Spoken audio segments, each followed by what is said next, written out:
Сәлем баршаңызға. Осындай керемет болып шығатын, мақтадай үлпілдеп тұрған булочкалар пісіреміз. Өте жұмсақ, мақтадай болып тұрады үлпілдеп. Начинкамен жасаймыз. Осы рецептпен жасап көріңіздер. Өте сәтті шығатын рецепт. Ол үшін ыдысымызға жылы 200 мл сүтімізді құямыз. Және тура сол өлшемде жылы су құямыз. Қант қосамыз. 90 грамм қант қосамыз. Және кіші 2 жұмыртқа қосамыз. Венчикпен араластырамыз.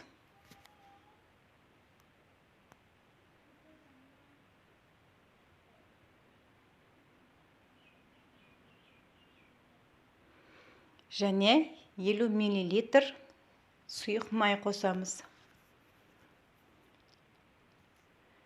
Және шай қасықпен аштыққа қосамыз.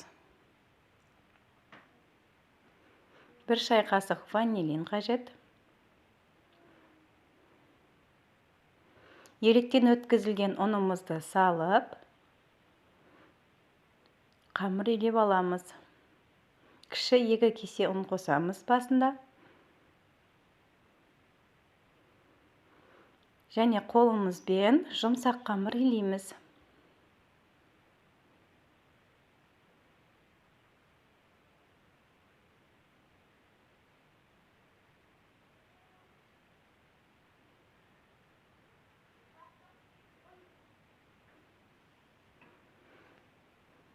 Тағы да жарты кесе ұн қосамыз.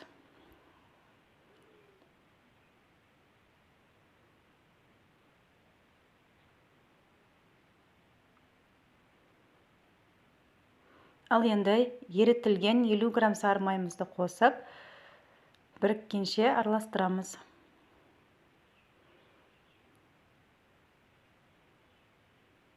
Май толық араласқанша қолымызбен илейміз.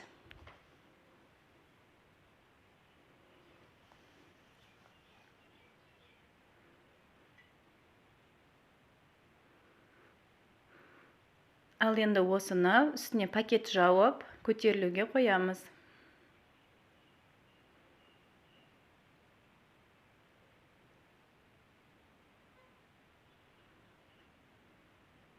Үстінен майлық жабамыз. Бізде кішкене көтеріліп шықты, 20 минут көлемінде. Ұнымызды сеуіп, тестамызды бір қайтара илейміз.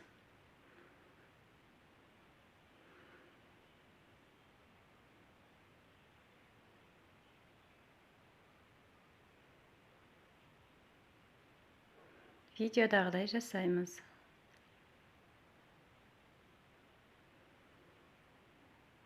Ал енді артық ұндарды алып тастап, бір қайтара илейміз.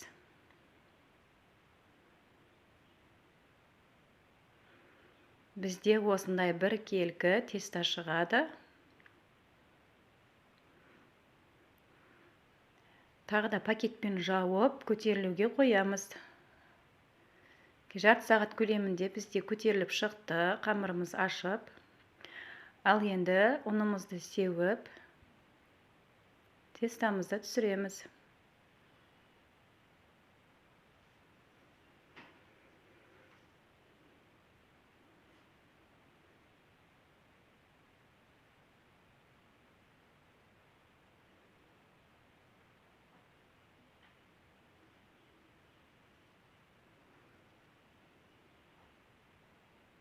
Және өзімізге қажетті пішіндерге бөліп шығамыз.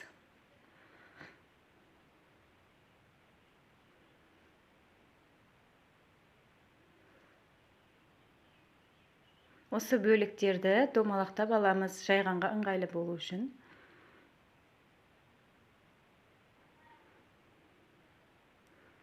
Және де менің арнама тіркеліп кетуді ұмытпаңыз. Сіздер үшін басқа да пайдалы рецепттер бар. Жаңа рецепттерді өткізіп алмау үшін қоңыраушаны басамыз.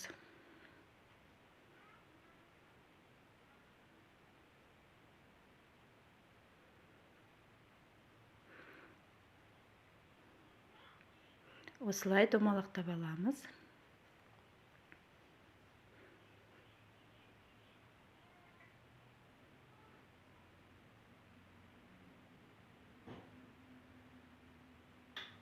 Мінекей біз барлығын дайындап алдық осылай. Ал енді жайып, начинкамызды салып, формамызға жайғастырамыз. Ұнымызды сеуіп, оқтаумен жаямыз. Бізде начинка вареная сгущенка болады. Өзіңізге қалаған, ұнатқан начинканы қосуға болады. Бір шай қасықтан начинкамызды саламыз. Және бір бүктейміз, екінші бетінде бүктеп, шет-шетін біріктіреміз. Осылай бүгіп шығамыз. Және формамызға жайғастырамыз.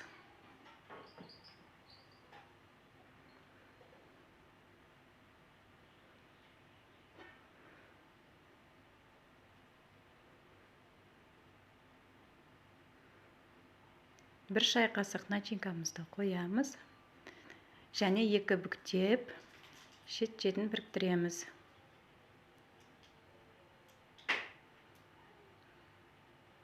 Және барлығын осылай дайындап аламыз.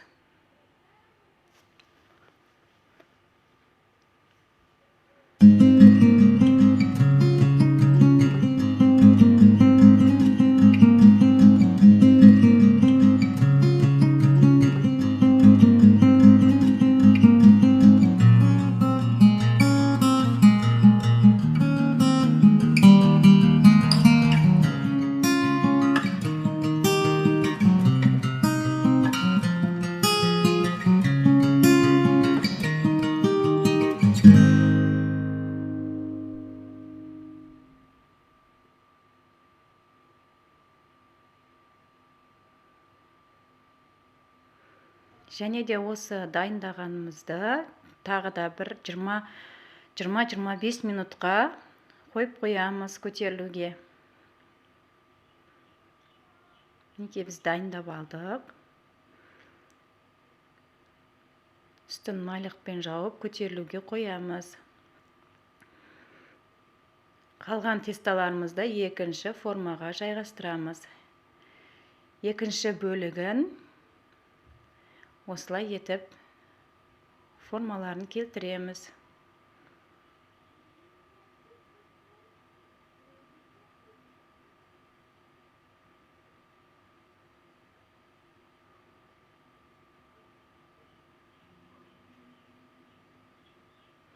Неге бізде көтеріліп шықты.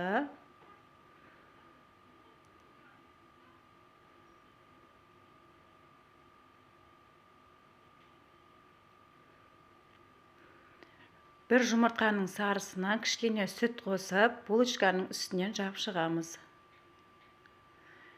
Барлық шетіні біркелкі етіп жағамыз.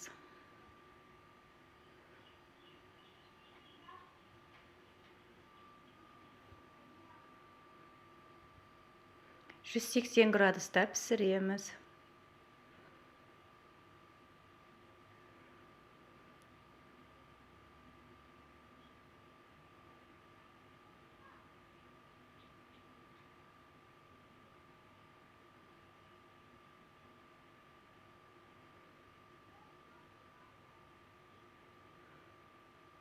Және үстінен майдаланған фисташкиді сеуіп шығамын.